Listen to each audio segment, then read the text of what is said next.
Yes, sir. You got it. Thank you. Senator McCain, I've really admired you for many years and was very interested in your campaign eight years ago when you ran for president. I've been a little bit frustrated this time around because it seems like there's a lot of misinformation out there on the internet and other places, and I'm not sure that we're getting the real John McCain story out there.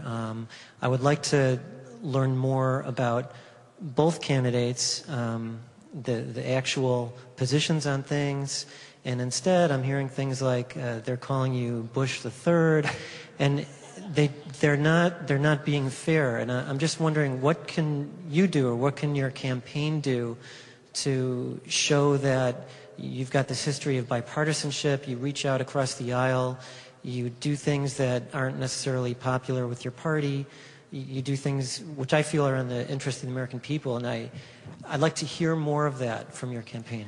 Well, thank you. And you know, Jack Kennedy once said, "Life isn't fair," and I appreciate that comment more and more every day.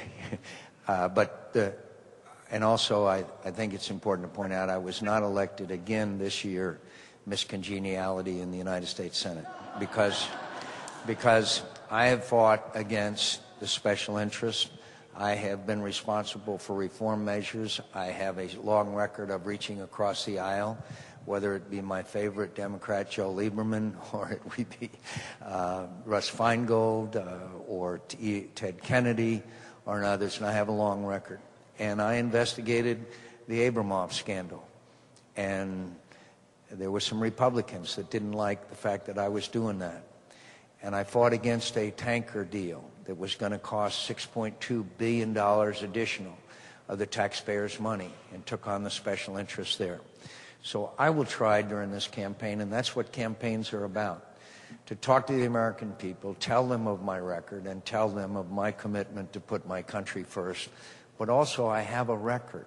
I have a record of reaching across the aisle. I also have a record of being for reform of the institutions which have so badly been damaged and have so badly served us that the American people have so little regard for our institutions in Washington. And that bothers me. That bothers me. Because if all Americans lose trust and confidence in their government, then that has very unhealthy results over time. And the first thing that I want to do, as I said, is continue this path of reform so we can restore the trust and confidence of the American people. I guess the only other thing is that I've been asked several times if I would talk more about my past experiences, and frankly, I'm still a little reluctant to do that. I'd like to run on my record and my vision for the future of this country. Thank you for the question, and I'll try to do a better job throughout this campaign of informing people of my commitment and my plan of action. Thank you. I have a teenage son who has a chronic disease. His current medications are about $80,000 a year. Even with our good insurance policy, we still pay many thousands. As he prepares to enter the workforce, and not being an overachiever, we're looking at entry-level jobs without very good insurance policies. So this is a big issue for me. I'm petrified that he's not going to be able to afford his medications. So I want to know about health care reform. Thank you. You know, I've had town hall meetings and forums on the issue of health care reform, so I probably won't go through all the details of the view that I have and the policies that I have, that we put the families in charge rather than the government. And if you like government-run health care programs, I suggest you go to Canada or England or some of the other countries that do before you embrace that proposal. But in the case of millions of Americans, such as your son, we understand that they are, quote, uninsurable. They're people with chronic diseases or disabilities, such as you point out. So we're going to have to, in that case, have government-approved plans. We're going to have to sit down with Governor Pawlenty in the legislature of Minnesota, and we're going to have to sit down with the legislatures and governors all over America, and we're going to say, okay, we've got a certain number of Americans who simply are not able to obtain, much less afford, health insurance.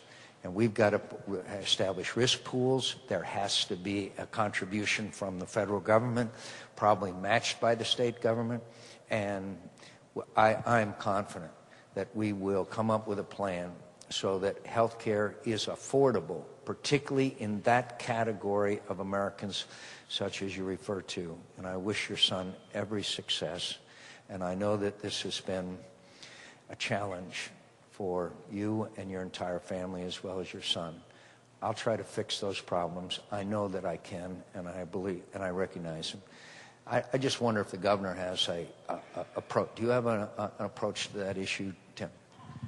Well, as you may know, Minnesota is fortunate in relative terms because we have the lowest rate of uninsured in the country, and we have a robust set of supports here. But even Minnesota can do better. And one of the things that the senator is referencing is we have programs like medical assistance or Medicaid for folks who are, in severe economic conditions. But if you fall in that gap, the so-called working poor, then you don't have the type of job where you have good health insurance, and perhaps you make a little too much income to qualify for, the folks who are on the extremely low income programs or the disability programs. That's part of the gap that we have to address.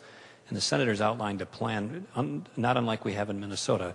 Individuals would be given financial assistance to go into the marketplace and purchase that. That would probably be turbocharged by a state component to it. And the type of risk pools that he is suggesting for those who might be harder to insure, we actually have in Minnesota demonstrated that, and they work pretty well.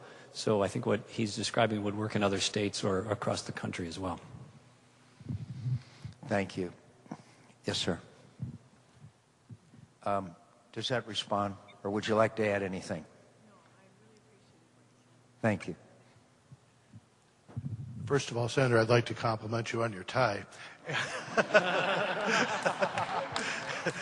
And beyond that, yesterday you called for an expansion of nuclear power, and again today in your third point. And I actually had the privilege of seeing the Skipjack and the Triton launched, but whether it's our nuclear submarines sailing around the world safely or our history in Minnesota of safe use of nuclear power plants, we have a problem there where your approach in oil drilling to allow the states sort of opt-in, opt-out hasn't worked. And as a senator from a southwestern state, you know what I mean, the spent storage problem. We have a problem with temporary storage in Minnesota, and certainly on the national level,